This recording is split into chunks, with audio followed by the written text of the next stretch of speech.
Hey everybody, how's it going? So in this video, I'm going to go through all of the best TVs for 2023, as well as kind of mixing that in with the Black Friday shopping and holiday shopping season, that now being the end of the year. So there's going to be some TVs on here that I haven't reviewed, but that's just because I haven't had time, or they're very low end, cheap ones, just kind of general recommendations for that price point. But most of the ones on here I have reviewed or I have seen or worked on. So we're going to go through this from the lower end of the budget range and work our way up. And it's really going to be very simple. It's just going to be, if you have around this amount of money, look at this TV, or maybe these two TVs. But for the most part, it's just to simplify the options for you, because there's realistically not a whole lot of great TVs this year. The ones that are great are really great, but there's not a whole lot of models that stand out this year. There's only a handful of them this year that you know bring anything new or bring the same performance as last year with a lower price, or do anything to be worthwhile. So we're going to focus on those models, and so everything kind of just lines up based on budget. So let me add this in. This is not in any way affiliated with Best Buy. They just have an easy to use website, and everything's laid out well on their site. So we're just going to go through Best Buy for most of these, except for one that is not available on Best Buy. Let me also zoom in here a little bit. So starting out at the very bottom end, I would say this is about as low of a price as you can expect for any kind of reasonable TV. And the TCL Q5, um, at this price range for 55-inch is a really good value. There's really nothing else to consider anywhere close to this price. If you have under even $400, this is pretty much the one you should go look at. There's really nothing else. Moving up, if you just need a larger size, you can get the 65-inch for 400. It's the 55 that's 230. So percentage wise, you're paying a large percentage increase for that extra 10 inches. But even still, $400, you're not going to really find anything better than the Q5 for a 65-inch. And speaking of sizes, this whole thing is also keeping size kind of in mind as we're going up in price.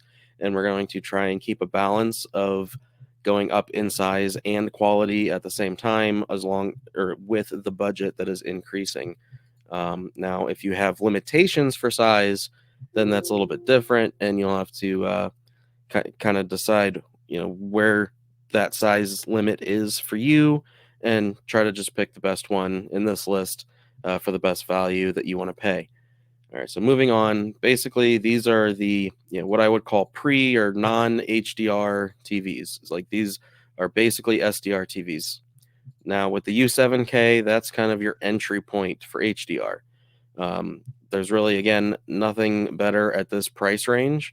Under $500 for the 55, 700 for the 65, and 900 for a 75. This is the model to look at those price ranges for those sizes. Really nothing else in this range. And this is your entry point to good HDR. And then if you just want something with a little bit better processing for most content, so stuff that isn't necessarily the cleanest, best, newest, physical media disc uncompressed and so on, you want better quality with lower quality content, then go to Sony with the X90L. This does have less zones than say a U8K or something like that, so there's going to be a bit more blooming, especially in the black bars. But if your focus is on watching like general TV shows, streaming them, that's going to be compressed. Then it's going to be in a full 16:9 format anyway most of the time, so the bars won't be that much of an issue. If you're playing games, you're not really going to have black bars or anything to worry about there either. So anyway, $1,000 for the 65-inch X90L. This is kind of where the LCD recommendations kind of end, because now we're going into OLED budget. And with Sony, the A75L 55-inch is $1,200, and the 65-inch down here is 1500. Um, that's kind of your entry point now into OLED, and the A75L should have the same visual performance as the A80L.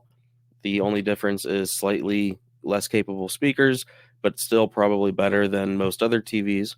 Um, Less stand options. I think the feet only go in the one position, and there's no built-in mic, which I don't think a lot of people care about that much.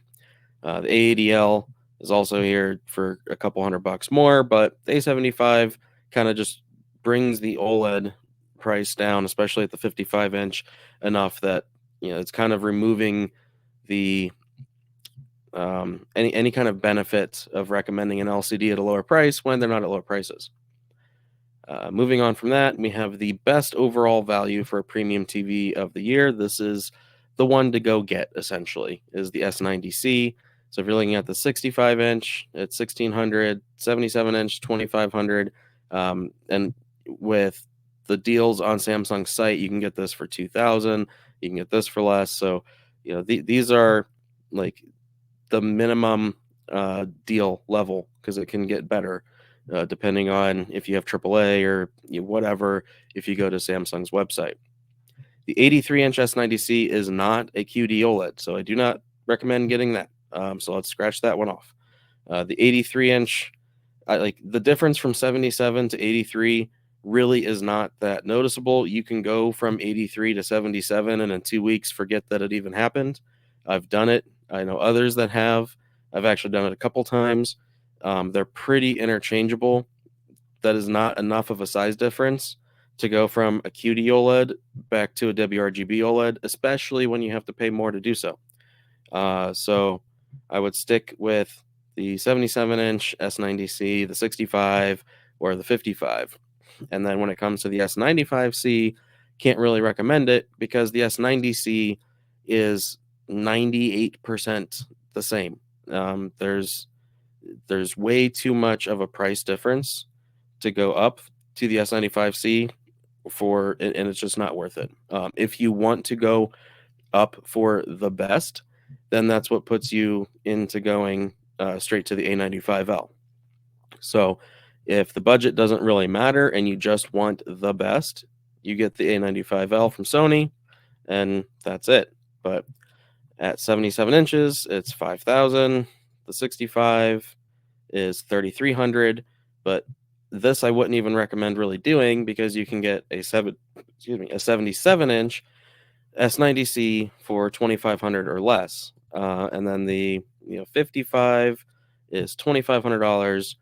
Again, the 55-inch A95L is the same price or more expensive, depending how you look at it, than the S90C 77-inch. So really, it's only the 77-inch A95L that I can recommend, unless you have a very specific size limit for a small bedroom or something. And then if you just want the best.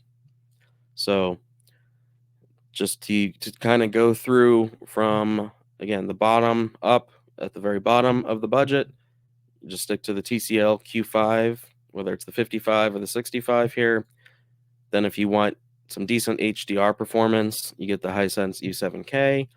If you want a well-rounded display for various content, up to $1,000, and that's a strict $1,000 budget, it's the X90L, unless you can find like an open box or a lower model OLED, like one of the B2s or B3s or the S94B, whatever they call the repackaged S95B, then I would go for one of those over the X90L.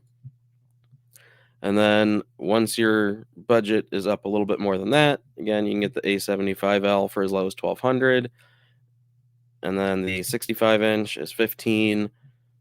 And the A75/A80L, they trade blows in brightness with the C3 while having better processing of lower quality or compressed content. So basically, I just can't recommend the C3 really when the A80L handles the processing and just general watching side of things. And then you have the S90C, which is also pretty good at most of that. It's not quite as good as Sony when it comes to more compressed content, but it's still, you know, well good enough, put it that way. Um, but then when it comes to watching, impressive HDR content, the S90C is considerably better than the A80L and the C3. And when it comes to gaming, this is the gaming TV of the year. Now, the S95C with the One Connect box has the dropout issue with game mode or PC mode. So basically, when it's in a low input latency mode, the S90C, there is a report or two out there of PC having issues with the S90C at 144 hertz, but I haven't seen anyone just playing on a console have any kind of dropout issues on the S90C. It's not to say that it can't happen, but I haven't seen it. I haven't seen anyone complain about it.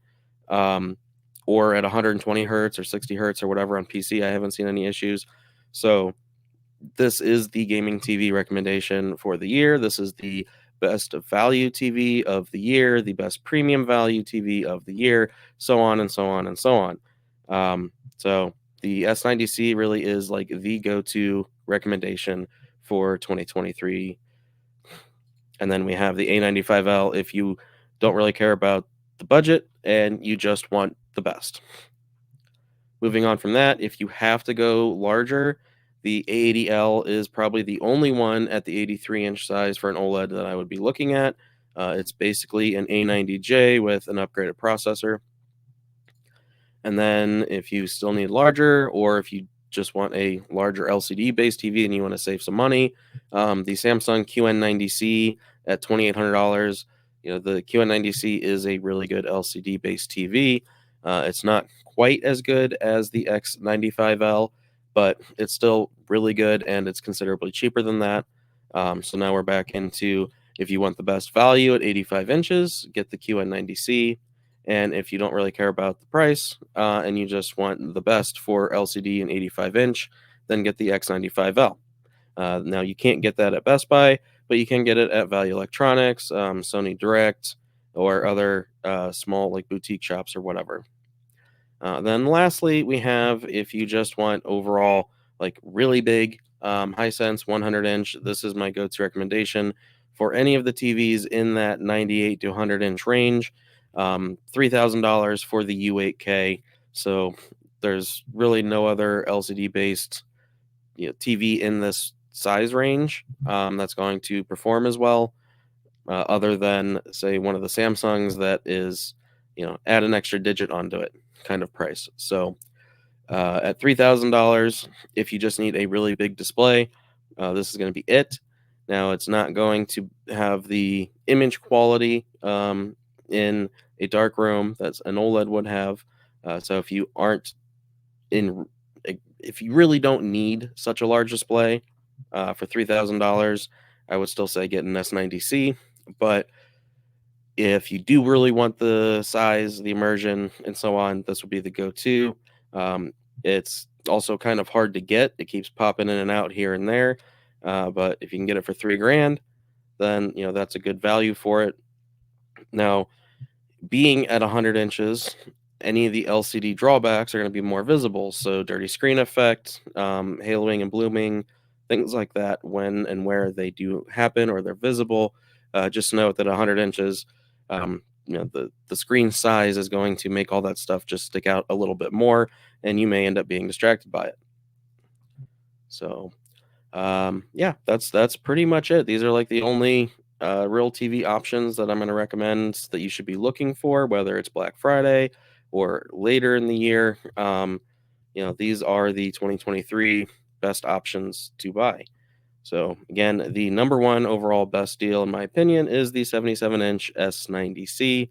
This is just such a really fantastic performing TV for such a great price that this is the one that most of you should be looking to get if you're looking for a premium TV in 2023. So just wanted to keep this simple and really just kind of direct, because I know a lot of people kind of wave back and forth on their decision making when buying a TV, and they'll be looking at multiple options in like the same price range. And really this year it's kind of cut and dry for pretty much the entire price range that you can pretty much limit it down to buy this TV if this is your budget. So hope this helps you out, and I will catch you all in the next one. And I thank you all for watching.